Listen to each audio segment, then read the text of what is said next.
حضرت امیر معاویہ نے رجب سن 60 ہجری میں بامقام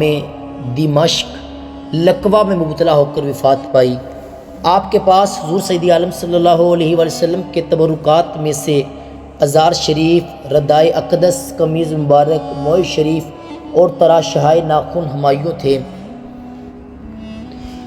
آپ نے وصیت کی تھی کہ مجھے حضور اقدس صلی اللہ علیہ وسلم کی ازار شریف و ردائے مبارک و قمیض اقدس میں کفن دیا جائے اور میرے ان اعضاء پر جس سے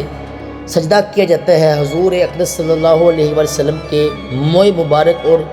تراشہ ناخن اقدس رکھ دیے جائیں اور مجھے ارحم الراحمین کے رحم پر چھوڑ دیا جائے۔ قرِ باطن یزید نے دیکھا تھا کہ اس کے باپ امیر معاویہ نے حضور اقدس صلی اللہ علیہ وسلم کے تبرکات اور بدن اقدس سے چھو جانے والے کپڑوں کو جان سے زیادہ عزیز رکھا تھا، اور دم آخر تمام زور و مال، ثروت و حکومت سب سے زیادہ وہی چیز پیاری تھی، اور اسی کو ساتھ لے جانے کی تمنا حضرت امیر معاویہ رضی اللہ تعالی عنہ کے دل میں تھی۔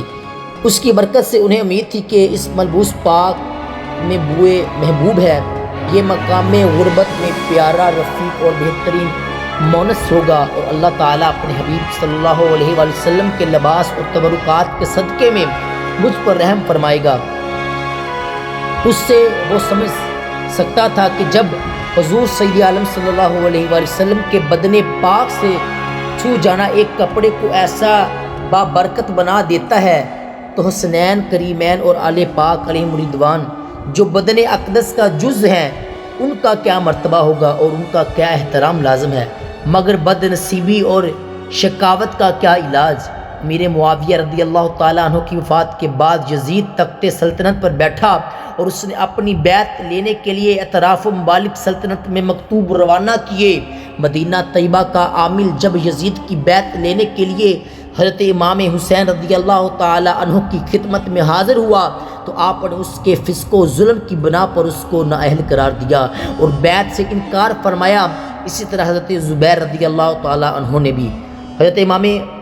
حسین رضی اللہ تعالیٰ عنہ جانتے تھے کہ بیعت کا انکار یزید کے اشتعال کا باعث ہوگا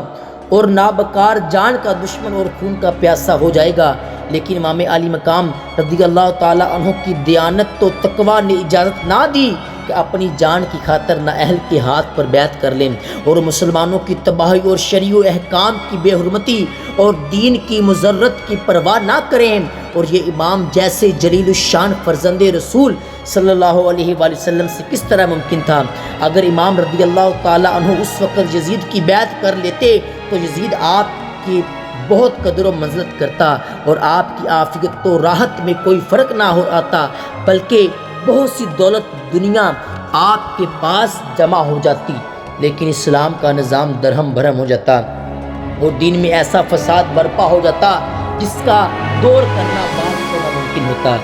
یزید کی ہر بدکاری کے جواز کے لیے امام کی بیعت سند ہوتی اور شریعت اسلامیہ ملت حنفیہ کا نقشہ مٹ جاتا۔ شیعوں کو بھی آنکھیں کھول کر دیکھ لینا چاہیے کہ امام نے اپنی جان کا خطرے میں ڈال دیا اور تقیہ کا تصور بھی خاطر مبارک پر نہ گزرا۔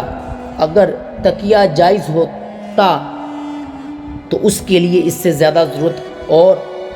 کون وقت ہو سکتا تھا۔ حضرت امام ابن زبیر رضی اللہ تعالی عنہما سے بیعت کی